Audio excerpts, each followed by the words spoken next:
मुंबईमध्ये उमेदवार निवडीचा भाजपचा पॅटर्न आता ठरलेला आहे। गुणवत्तेच्या आधारावर उमेदवारी दिली जाणार आहे। वॉर्डमध्ये निवडून येणाऱ्या उमेदवाराला प्राधान्य दिलं जाणार आहे। माजी नगरसेवकांच्या कामाचं मोजमाप होणार आहे। नगरसेवक असताना वॉर्डमध्ये पडलेला प्रभाव आणि पक्षानं दिलेले विविध कार्यक्रम पूर्ण केलेल्या व्यक्तीला तिकीट मिळणार आहे। मुंबईच्या 227 वॉर्डमध्ये भाजपनं निरीक्षक नेमलेले आहेत। हे निरीक्षक पुढच्या 15 दिवसात प्रत्येक वॉर्डचा रिपोर्ट कार्ड तयार करणार आहेत। त्या रिपोर्ट कार्डवर चांगली कामगिरी असलेल्यांनाच उमेदवारी मिळणार आहे। तरुण चेहऱ्यांकडे भाजपचं विशेष लक्ष असेल। मुंबईमध्ये उमेदवार निवडीसाठी भाजपचा पॅटर्न हा आता ठरलेला आहे।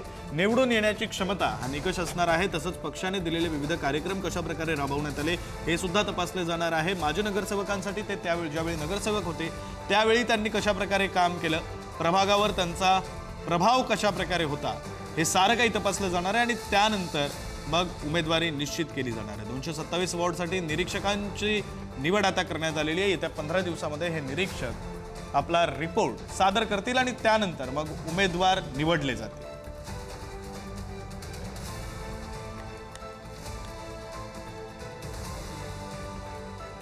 अधिकचे तपशील देतात प्रतिनिधी सुशांत सावंत। सुशांत, विक्रांत, आपण जर बघितलं असेल तर मुंबईसाठी भाजपनं विशेष रणनीती जी आहे त्या आखल्यात आपल्याला बघायला मिळतं। येत्या 11 तारखेला वॉर्ड रचना जी आहे ती जाहीर झाल्यानंतर खऱ्या अर्थानं मुंबई महानगरपालिका निवडणुकीचे पडगम जे आहेत ते वाजू लागणार आहेत आणि यासाठी भाजपनं एक मायक्रो प्लॅन जो आहे तो तयार करण्यात आलेला आहे।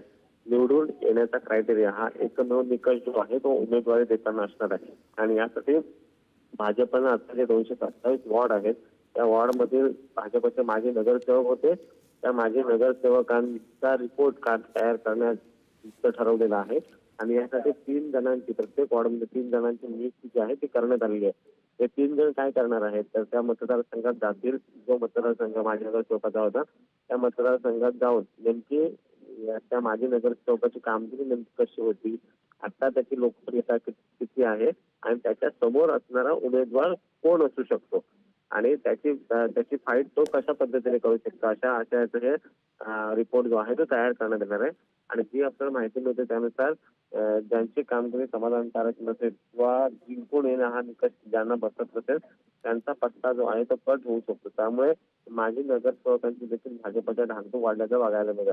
त्यासोबत भाजपने दुसरा क्रायटेरिया तरुण चेहऱ्यांना जास्तीत जास्त संधी देण्याचा भाजपचा प्रयत्न असणार आहे। त्यामुळे काही बदल देखील भाजप यावेळी तिकीट वाटपादरम्यान करू शकतात।